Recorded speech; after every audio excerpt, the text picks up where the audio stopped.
Hello guys, welcome back to my YouTube channel Gyanvani. आज इस video में हम लोग कवर करेंगे एक अपना नया topic that is known as international human resource management, IHRM। So let's start the session.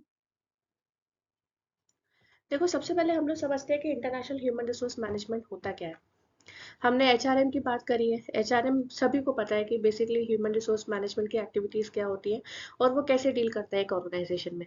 उसी लेवल पे एक एक टर्मिनोलॉजीज आती है जिसे हम कहते हैं इंटरनेशनल ह्यूमन रिसोर्स मैनेजमेंट, जिसका मतलब क्या होता है, refers to the process of managing human resource in an multinational और ग्लोबल ऑर्गेनाइजेशन।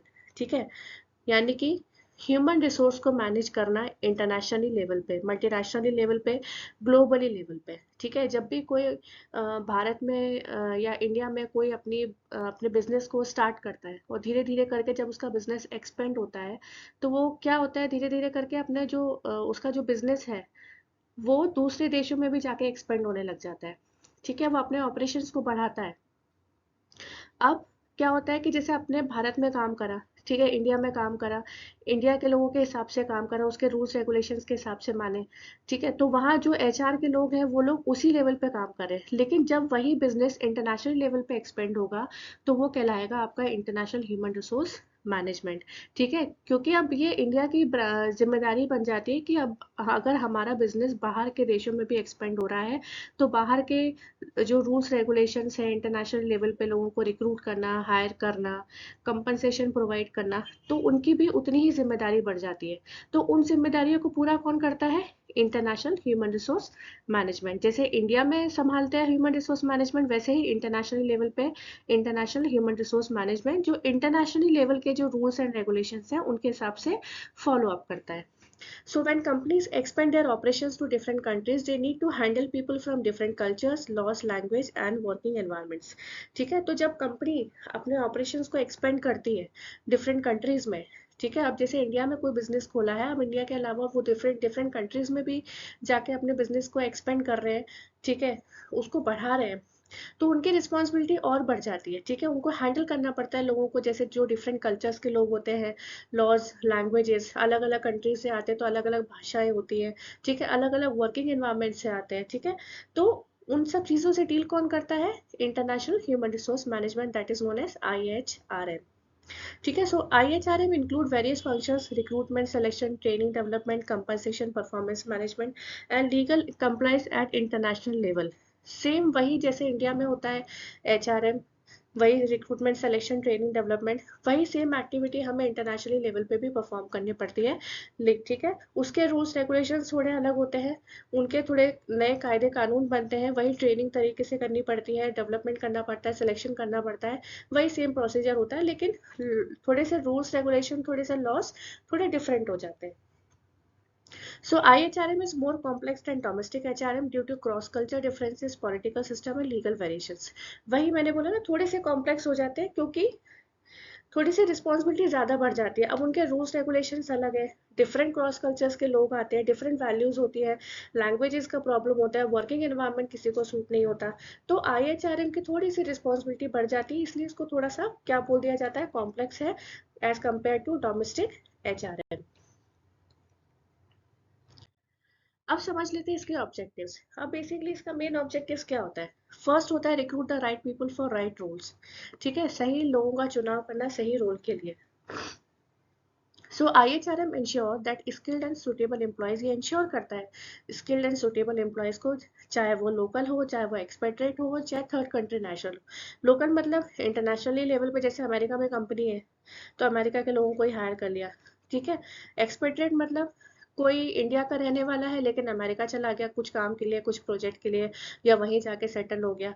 और थर्ड कंट्री मतलब किसी दूसरे थर्ड कंट्री से आया हुआ वो बंदा। ठीक है, उनको हायर किया जाता है और प्लेस किया जाता है राइट पोजीशंस पे for different countries. Develop cross culture competence, cross culture competence का डेवलपमेंट होना जरूरी है। One of the main goal is to help employees understand, respect and adapt to different culture values. अब भाई अब इंटरनेशनल लेवल पे कोई आपने बिजनेस एक्सपेंड करा है तो अलग अलग देशों से लोग आते हैं, उनको आपस में एक दूसरे से समझना, रिस्पेक्ट करना, अडेप्ट करना उनकी कल्चर वैल्यूज को, ये भी ज़्यादा इंपॉर्टेंट रोल प्ले करता है।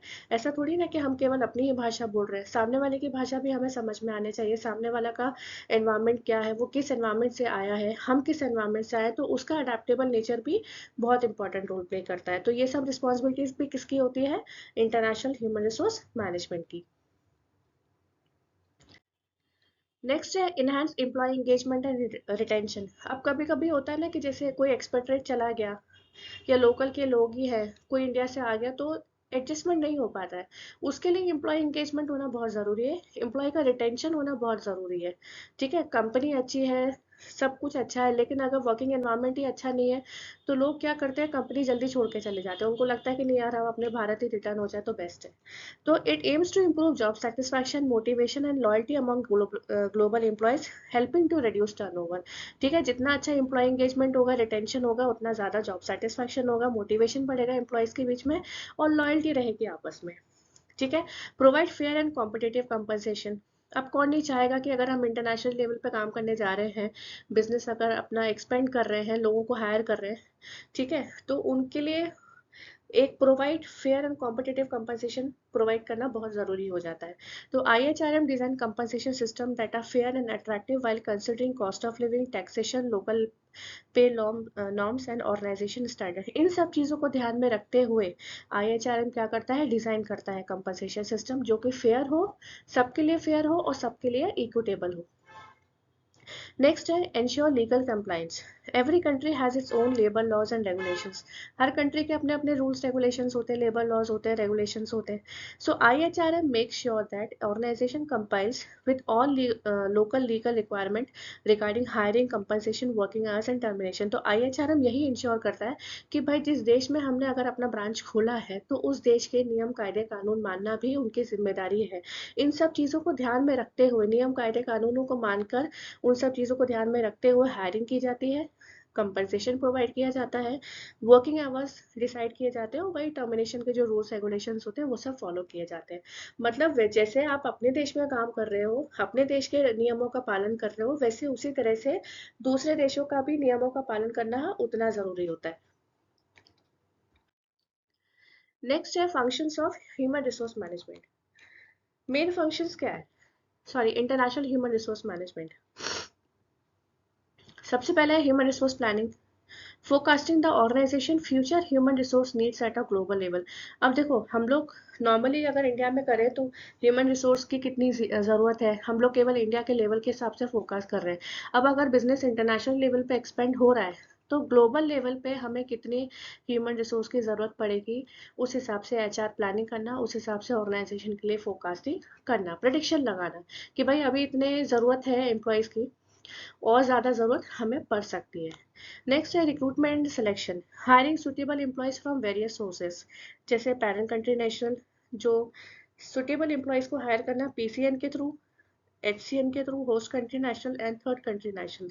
अब ये देखो, ये टर्म्स क्या होती है। PCN क्या होता है? PCN, HCN and third country national हम लोग समझते हैं। ठीक है, सपोज करो एक कंपनी है, ग्लोबल टेक। ठीक है, ग्लोबल टेक एक कंपनी है, इसका मेन हेड ऑफिस कहाँ है, मुख्य ऑफिस है अमेरिका में। इसने भारत में एक ब्रांच ऑफिस खोला है। ठीक है, ग्लोबल टेक ने इंडिया में एक ब्रांच ऑफिस खोला है। अब इस ब्रांच यानी कि इंडिया वाले ऑफिस में 3 लोग काम कर रहे हैं। पहला है राहुल, जो कि भारत का ही रहने वाला है, फॉर एग्जाम्पल। दूसरा है जॉन, जो अमेरिका का रहने वाला है।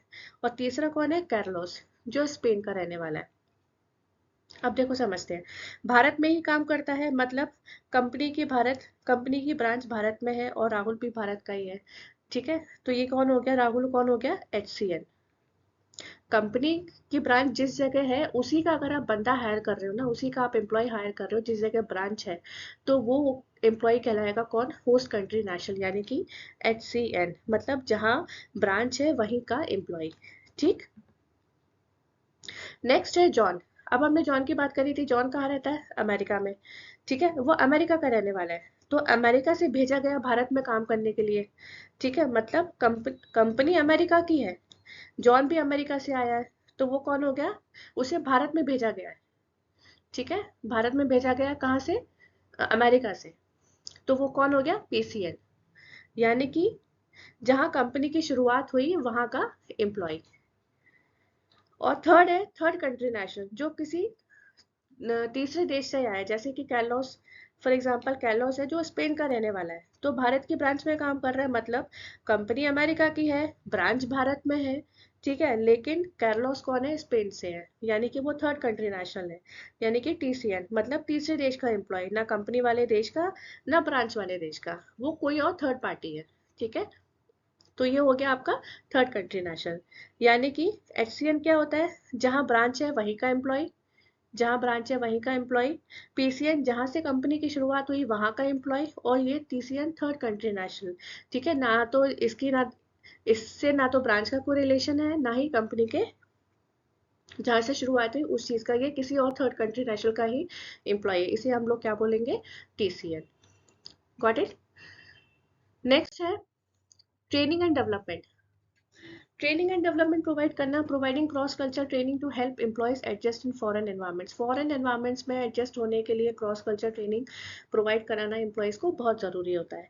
नेक्स्ट है developing global leadership and manager skills, ठीक है, ये डेवलप करना, लीडरशिप क्वालिटी आनी चाहिए, मैनेजर स्किल्स आना चाहिए कि आप इंटरनेशनल लेवल पे कैसे हैंडल कर सकते हो इन सारी चीज़ों को।